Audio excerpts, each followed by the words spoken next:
Hey, welcome to Get an A in TOK. I'm going to show you 2 quick tips for getting the best score that you possibly can. Oh, that's a fly. Gross. For getting the best score you can on the TOK exhibition. Let's get started. Get an A in TOK. The first thing I'm going to show you today is we're going to break down the rubric, and I'm going to show you something that most students completely miss. The second thing, if you want to skip ahead, I'm going to show you an organizer that I've made that you're going to be able to download in the comments below. If you check out the comments, if you download that document, go ahead and click subscribe. That'd be awesome. All right, let me show you how we can mess with the rubric and make it easier for you to understand and also easier to get an A. So we're looking at the rubric here, and this is TOK class. This is not math class. This is an analysis life skills boredom class. This is not math. And nothing, even when we do talk about math, we're not talking about numbers. So why are we graded with numbers? This makes no sense. So the first thing I want you to do, you can download this rubric as well. Go ahead and just delete all the numbers on your rubric. I want us to stop thinking about numbers because these numbers don't even correspond perfectly with the letter marks that we get anyway. So get rid of the numbers. The reason why the numbers don't work is that a 5 is not 50%. And if you're getting 5s, you are not halfway to a 10. You're actually way closer to a 10 if you're able to get a 5. So if you've been getting 5s in TOK so far, don't worry about it. You're not so far off. Okay, the second thing I want to do is I want us to ignore basically everything in the rubric. We're going to ignore the numbers and we're going to ignore the rubric for just a second. And all we're going to look at is the top and the bottom. So when I am grading a paper, these are the first things I look for. I don't think about numbers. I never think about numbers because, well, I hate math. Instead, I look at this: excellent, good, satisfactory, basic, rudimentary, or you need to go back to elementary school. That's a 0. If you put your name on it, man, you're probably going to get a 1. Okay, so what does excellent mean? What does basic mean? Before we get into fitting in all of the expectations, what's really helpful is if you look at the words on the bottom. So what does it mean to score excellent?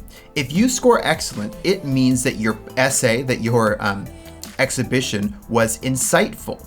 It means that it was convincing. It means that it was accomplished, and it means that it was lucid. What does lucid mean? I don't even know. Synonyms. Lucid means coherent, articulate, rational, eloquent, and bright.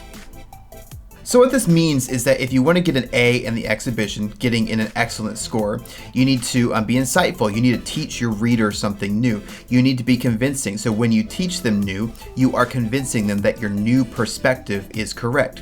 You need to be accomplishing something. So you need to achieve something spectacular, a new way of thinking. And then finally, you need to be very clear and easy to understand. That's what it means to score excellently. But what about if we score basic? Because most students are scoring here. Actually, about half of students globally in the IB score a 5 in TOK. So a 5 can be a score of a 4.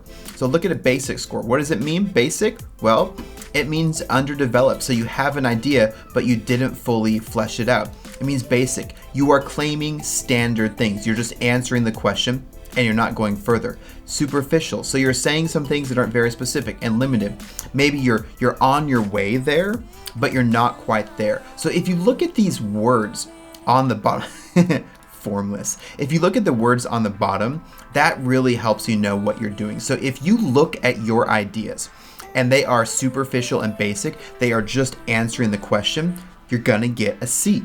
But if you are coming up with something that you have to convince people to believe because it is such a cool idea, it is such a different way of looking at knowledge, that could be what gets you an A. If you look down in the comments, you can check out, download, please don't steal or plagiarize from an example exhibition that I've made. And I want to share with you what my exhibition would look like as a C and as an A. So go ahead, go down to the description, and after you subscribe, check out my example. So my prompt, my IA prompt is number 1, what counts as knowledge. This is a really good one, by the way.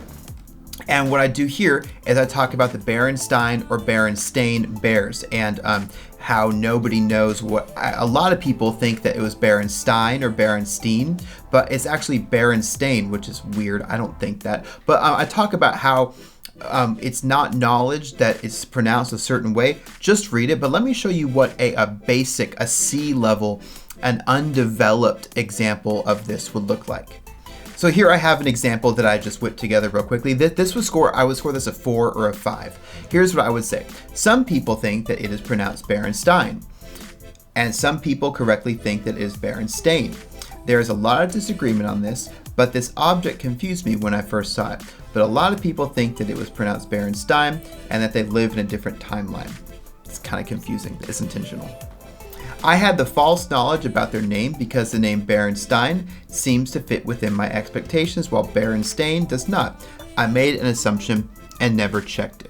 This is underdeveloped because it doesn't mention knowledge at all. It generalizes through a big situation and it's limited in scope. Check out my A-level introduction in this post. I'm going to show you just the introduction that is really good here.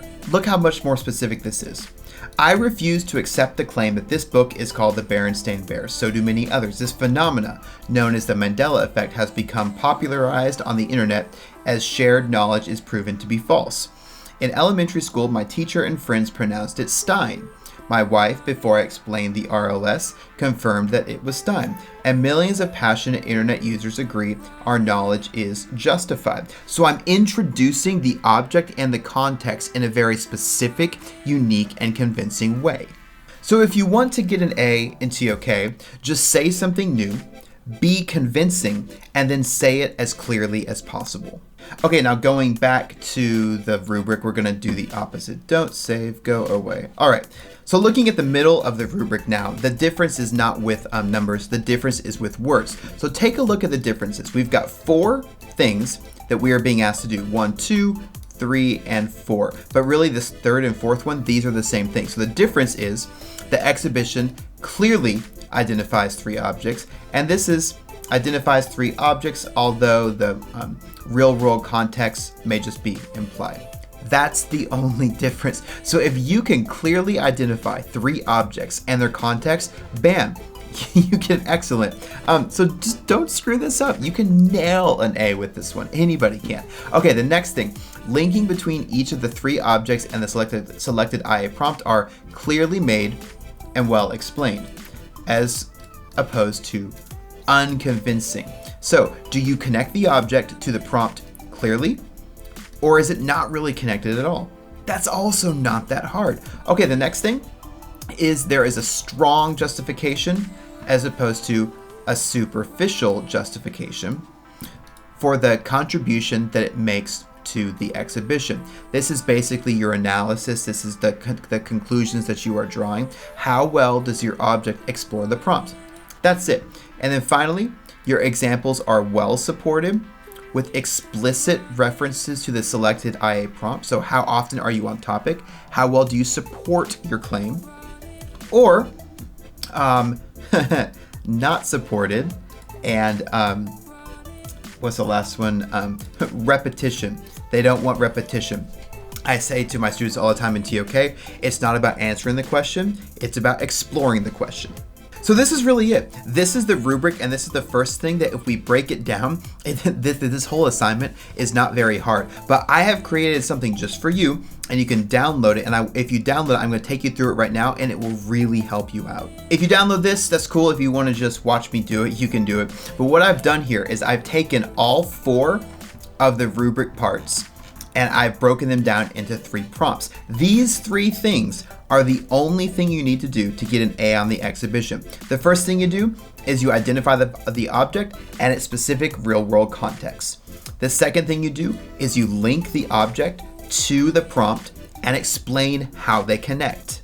And then the last thing that you do is you justify the contribution that the object makes to the exhibition with evidence and references to the prompt. So after you connect it to the prompt, which is required, you say, here's all of the different ways that it connects to the prompt. This, you might just say, it's just your analysis. You're drawing conclusions based on evidence and breaking things down. Yeah, it's pretty simple. Okay, so that's cool.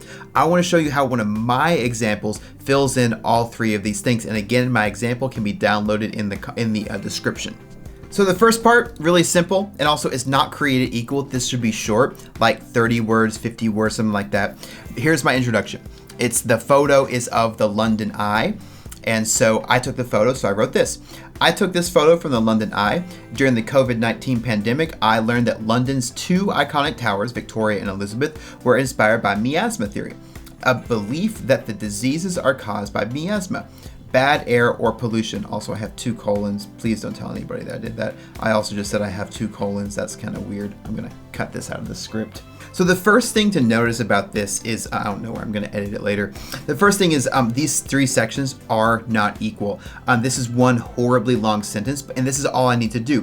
What is my object and what is its context? Here's a building that was designed during a historic context. So the real world context is they were designed at a time when people had this belief in these random pollution things. And they believed that this pollution, miasma, caused every disease in the world. So what I want to do now is take that and link it to the prompt. So here we go. Here's how I link it to the prompt. We now know that miasma theory is false. Germs and viruses spread disease. But was the 19th century life-saving knowledge incorrect? Are their incorrect claims knowledge?